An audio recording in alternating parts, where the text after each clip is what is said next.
नमस्कार दोस्तों, मैं विकास। स्वागत है आपका स्टडी मेरी जिद में। हिंदी में आज आपका टॉपिक है संज्ञा।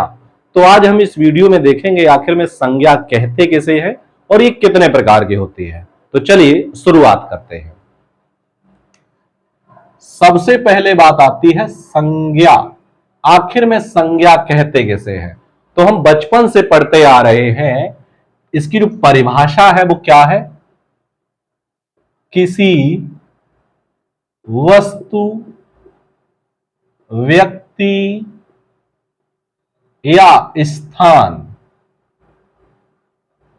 के नाम को संज्ञा कहते हैं। ठीक है, यानी किसी वस्तु, व्यक्ति या स्थान के नाम को क्या कहते हैं? संज्ञा कहते हैं। चाहे किसी व्यक्ति का नाम हो, चाहे किसी वस्तु का नाम हो या फिर स्थान के नाम हो, यानी नाम को ही हम क्या कहते हैं? संज्ञा कहते हैं। अगर हम सरल भाषा में समझें तो नाम को क्या कहते हैं? नाम को हम संज्ञा कहते हैं। ठीक है, इतना आप समझ रहे होंगे।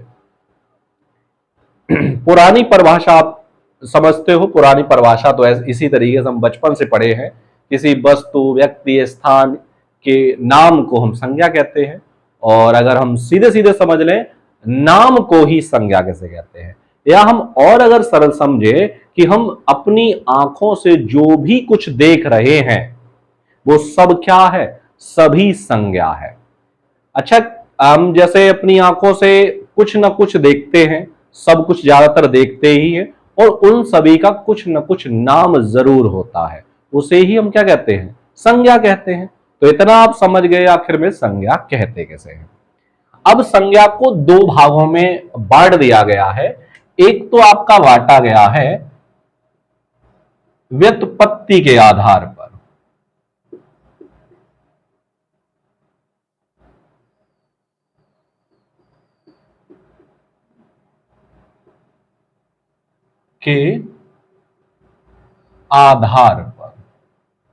और दूसरा है आपका अर्थ के आधार पर। व्युत्पत्ति के आधार पर संज्ञा तीन प्रकार की होती है।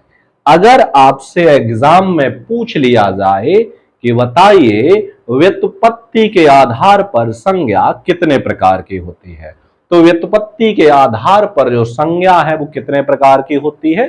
तीन। कौन कौन सी होती है? रूढ़, यौगिक और योग रूढ़। कौन सी होती है? रूढ़, यौगिक और योग रूढ़। नंबर ए करके लिखेंगे रूढ़ संज्ञा। यानी व्युत्पत्ति के आधार पर संज्ञा कितने प्रकार की होती है? तो व्युत्पत्ति के आधार पर संज्ञा तीन प्रकार की होती है। नंबर एक है आपकी रूढ़ संज्ञा। अब रूढ़ संज्ञा क्या होती है? वह संज्ञा जिसके सार्थक खंड न किए जा सके। यानी जिस संज्ञा के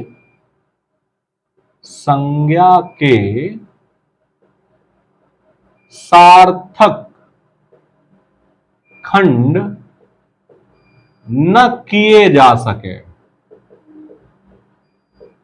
ठीक है, यानी जिस संज्ञा के सार्थक खंड ना हो सके उसे हम क्या कहेंगे? तो उसे हम कहते हैं रूढ़ संज्ञा कहते हैं। अब जैसे उदाहरण में रूढ़ संज्ञाएं कौन कौन सी होती है? जैसे मान लो आपका रात। अब रात शब्द है, अगर इसके हम खंड करेंगे तो एक तो रा आएगा और दूसरा ता आएगा। ना तो इसका कोई अर्थ होता है, ना ही इसका कोई अर्थ होता है। तो अगर हम टुकड़े कर रहे हैं, खंड कर रहे हैं दो अलग अलग, तो उनके कोई अर्थ ही नहीं निकले, तो ऐसी संज्ञाएं क्या कहलाती हैं? रूढ़ संज्ञा कहलाती हैं। जैसे दिन, घोड़ा, आज, ये सभी कैसी संज्ञाएं हैं? सभी ये रूढ़ संज्ञाएं हैं। ठीक है, मुंह आदि, यानी वे संज्ञाएं, वे संज्ञा शब्द जिसके सार्थक खंड न किए जा सकें उन्हें हम रूढ़ संज्ञाएं कहते हैं। ठीक है, नंबर बी हेडिंग है आपकी यौगिक संज्ञा। यानी यौगिक संज्ञा। अब यौगिक संज्ञा क्या होती है? तो यौगिक संज्ञा होती है, नाम से ही पता चलता है, योग, यानी दो संज्ञाओं से जो मिलकर बनी होती है, दो संज्ञा से मिलकर बनी संज्ञा, दो संज्ञा से मिलकर बनी संज्ञा को यौगिक संज्ञा कहते हैं। जैसे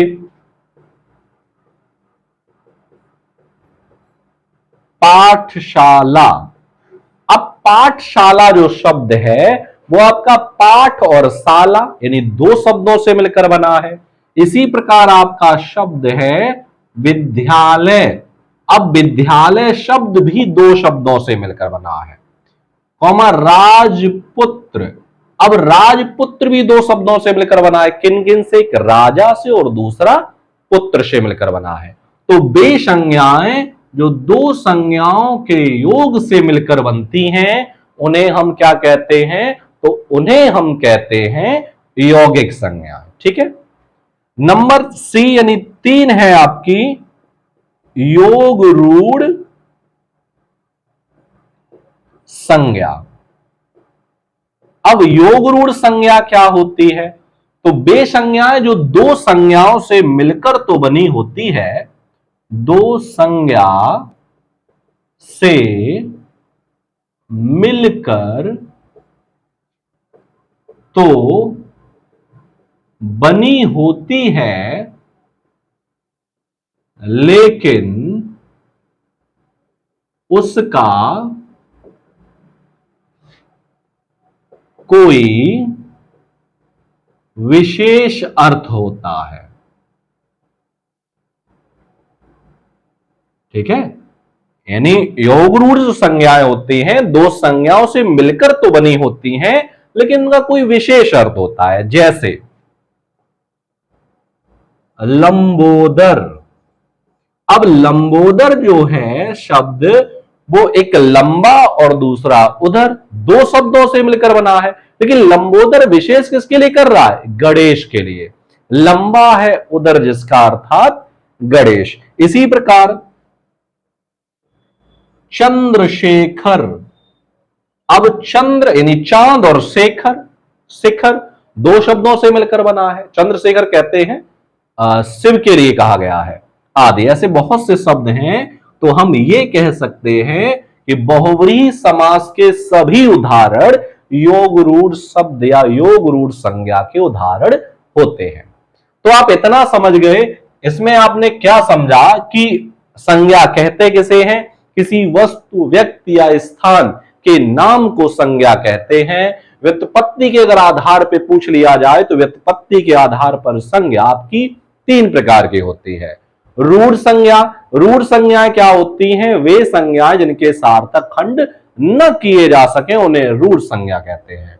यौगिक संज्ञा क्या होती हैं? वे संज्ञाएं जो दो शब्दों से मिलकर बनी होती हैं या दो संज्ञाओं से मिलकर बनी होती हैं उन्हें यौगिक संज्ञा कहते हैं। और योग रूढ़ संज्ञा किसे कहते हैं? दो संज्ञाओं से मिलकर तो बनी होती हैं लेकिन कोई विशेष अर्थ देती हैं, उन्हें हम योग रूढ़ संज्ञा कहते हैं। लेकिन आपके एग्जाम में कभी इस तरीके से नहीं पूछेगा।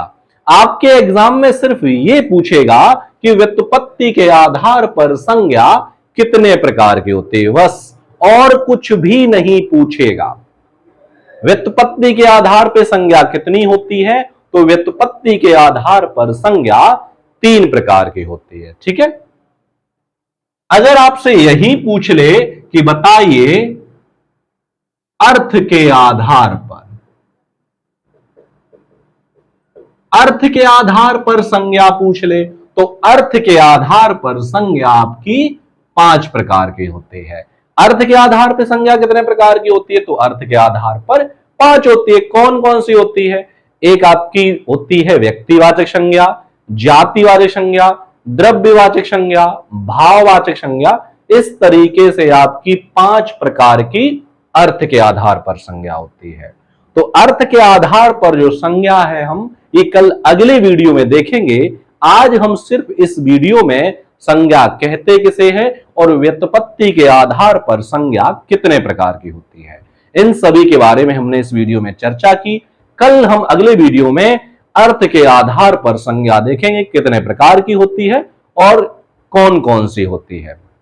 उम्मीद करता हूं कि वीडियो आपको बहुत अच्छे समझ में आया होगा। मिलते हैं हम आपको अगले वीडियो में, तब तक के लिए धन्यवाद।